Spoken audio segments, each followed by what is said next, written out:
What is going on, Movie Meals? Poker table's still there. Same hat, same Star Wars nerd. Still We're here. gambling problem. Ultron. We're here for this review. I'll start off since you started with Avengers. Oh yeah, totally. So, this will not only be a review of Ultron, but a review of everything in Marvel, because we're going to continue that discussion. Maybe everything in DC. No, it could be a moment. So we get Avengers. We get more standalone films. Yes. The end. Iron Man 3 came out in that time, I believe, right? Thor 2, Thor 2, Soldier, Winter Soldier, Guardians. Yeah. And we get the second Avengers. An alright slave, like, have... Was Guardians right after? Yeah, no, it was before Avengers. It doesn't matter. Yeah. So we get more standalones. So we get the breakaway. We get the crossover episode. If you watched our first Avengers review, we talked about how it's kind of a long TV show, the Marvel Cinematic Universe, and that's how I like it. And I gotta say, some of the scenes in Ultron are some of my favorite scenes throughout the entire cinematic universe. And it's back to this conversation of talking. They have really good just moments together talking. And like even that party scene, you kind of want to see them in a party scene. Like you want that little shot. The farm scene as well, yeah. And when we saw, the farm, a surprising scene. I do really love when Chris Evans just rips the wood apart, and he's like, "Tony, I'm in charge." And Civil War's every coming. guy after that was like, "I want to be him." I gotta work out. Yeah. And then you did 3 reps, and you're like, "I'll eat a pizza." Yeah. But I actually do very much enjoy Ultron. I remember when we got out of the film, we were very high on it. The high died slightly. But I don't think it's gotten a lot of hate since. I think that's unjustified, especially after rewatching it. I get they fought another army. I get it. I get they dropped a ton of stuff on people. Literally rocks, the earth. big rocks. I get the it. earth on earth. But it helps with the story, especially when you get the next episode in Civil War, and you get these other episodes, the repercussions. You get, it makes so, I love Tony Stark's arc of an I'm not the biggest fan of Iron Man 3, and in Iron Man 3, he's dealing with his PTSD, and it transitions with Ultron, and you see even more of that. True. Yeah, where Ultron is something he created to protect the Earth from the threat that we're about to get in the new movie. If only that had worked and Ultron was on their side. Yeah. We wouldn't have any Vision, but we'd have Ultron. And I don't know if people would like that, but hey, it would help. I've lost everything. Yeah, what are you trying? So it doesn't hit as much for me. It gets a little bit more jokey in Ultron. Like it gets on me a little bit.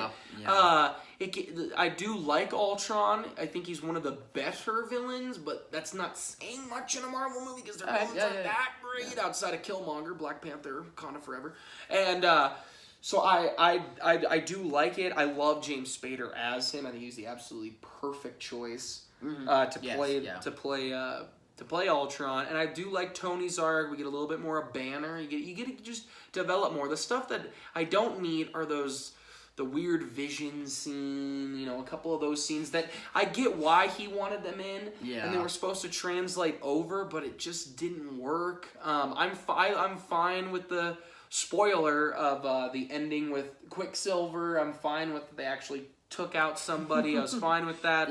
I like that version of Quicksilver. I don't like him as much as the Fox one, but I did like him. And he would have been interesting to have in this big battle, but I thought Scarlet Witch is pretty cool, an interesting character, a powerful character that hopefully is going to do some damage in the next movie.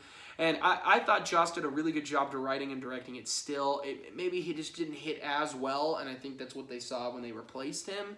That maybe they need a little bit fresh blood. It worked the first time. You went to a new burger joint, you had the best burger ever, you go back a second time, and it's still great, but it's not that great, Not a 10 out of 10.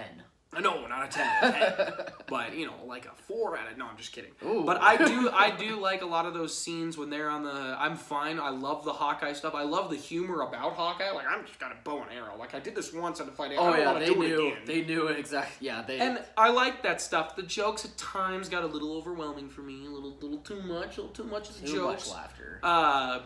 Which is funny because I haven't felt that since. I've been fun. Guardians 2, actually. I did feel the humor was a little much in Guardians 2. I just didn't think in Thor Ragnarok like you did, but I'm also, smarter than you. And I'm kidding. You're definitely a smart one. But yeah, no, you jump in there. I'm losing thoughts and just rambling now. Awesome, possum. No,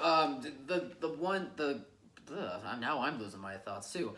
The best part about this movie is still the characters, and it's still their interactions with each other. And they go through, and while they're going through the motions, and you see like right away in the first scene, like they're all fighting in the woods, trying to get the scepter from Hydra, and like they seem like they're working together, like they're going through the motions, and they're doing a great job as a team. But as the movie keeps slowly progressing, you still see like, well, they're still not perfect with each other. Like they still have a lot of growing up to do, and they still have their growing pains. But it makes for great conversations and for great interaction with each other, which is what I liked in the first one, especially. And the second one, it still lands with that. Yeah, true. Like they do make a little bit more jokes, and some of them may not be that necessary to have too many of them, which is, I don't know, it's always a weird thing to say, really. But yeah, the best thing about this movie for sure is that these characters are just back together, and they even added more characters. Like I think personally, Vision, when they introduced Vision, Vision's got a cool introduction. He is one of the more true he's one of the more true adaptations of a comic book character that I've seen in a while. Like the only other one that I can think of is like Wolverine, and then maybe Deadpool. Well, no, and Deadpool as well. Like I don't know what it is. Like Paul Bettany just did a great job at really finding out like what makes this character special. Does a great job. He ain't dying. No one's dying. I'm not emotionally ready.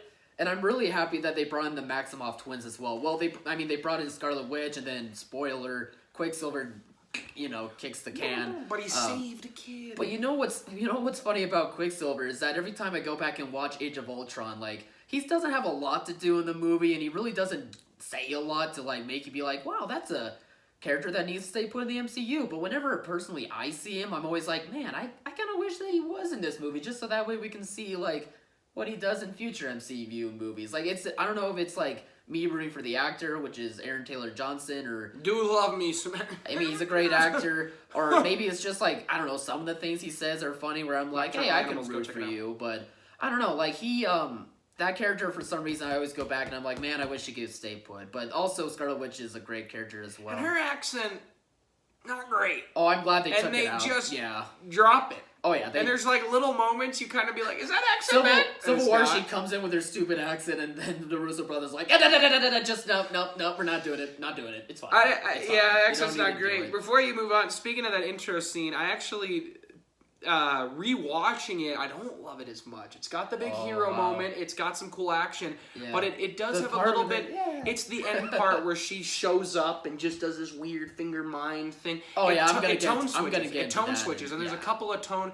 They didn't put Scarlet Witch in the movie with she didn't blend as well. I liked seeing her, but I thought rewatching it, she didn't blend 100% with this in the second viewing, and in the Civil War she does a lot better.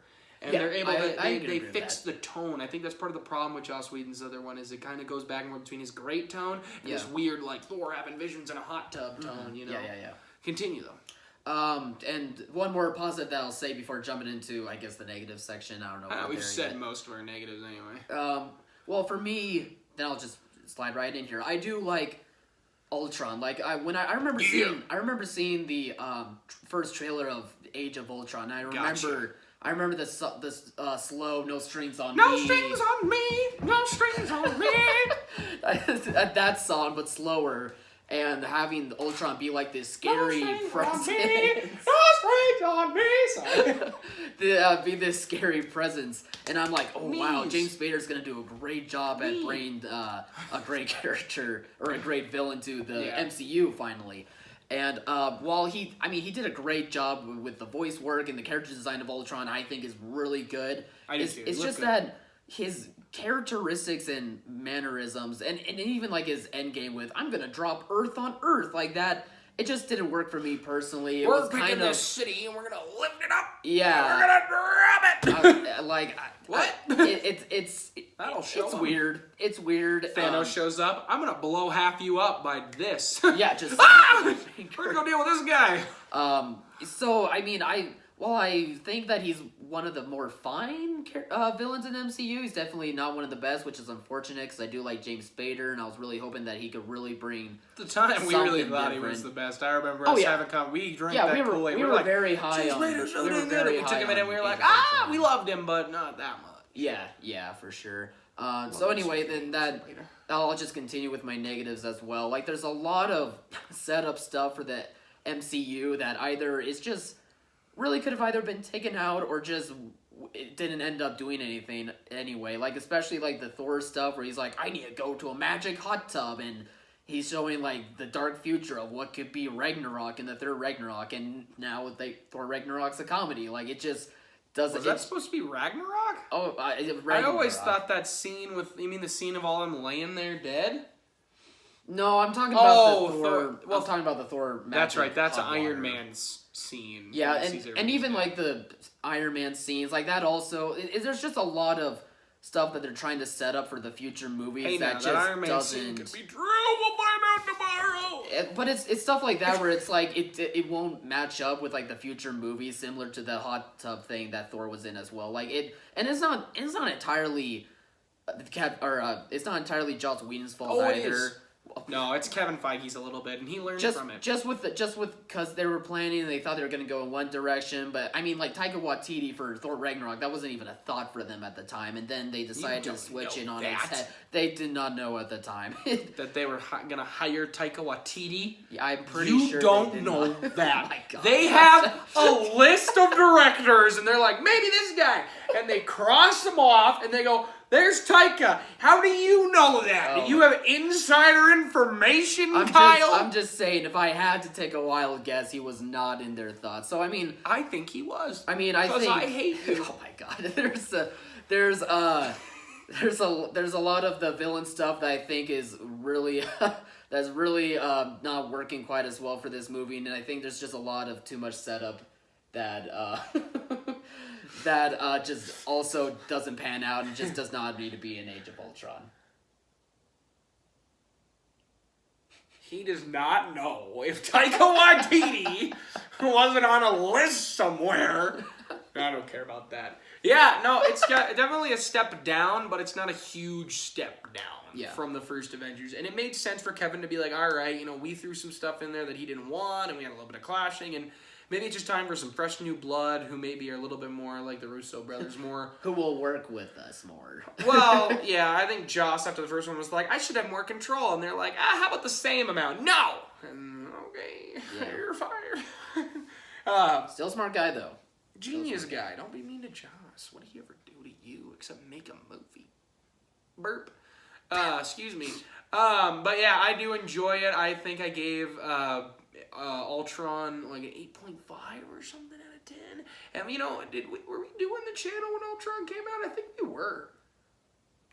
There might be a real buried review on this channel, but we're redoing her. So if you find it and we said everything different than now, times change. But please put it in the comments. Make sure that we know. That'd be interesting. I don't remember. I don't go into the depths of our channel. There's some bad stuff there. You got anything else to say on Ultron? No, I rambled enough about it as it is. It's a solid sequel. Just a lot of stuff that doesn't really need to be in there. It's a good film. It's a good film. Yeah. Get to see. And I like it. A lot of cool nerd stuff as well. A lot of cool team-up shots that Joss Whedon is so good at doing, seeing them battle everyone. Yeah. There's a lot of great moments. A lot of great characters. It is written well, directed well. Yeah, it's a good film. It's a good film. Yeah. All right, guys. Comment below. Let us know what your thoughts were of Avengers Age of Ultron. Are you exciting? Oh, and your rating matters now. Well. So, comment below. Let us know. Like, subscribe, share, all that great stuff. Hit that little bell so you get notifications every time we post. And as always, Mom, thanks for watching. And Marvel at Taika Waititi on the list somewhere. See ya, guys.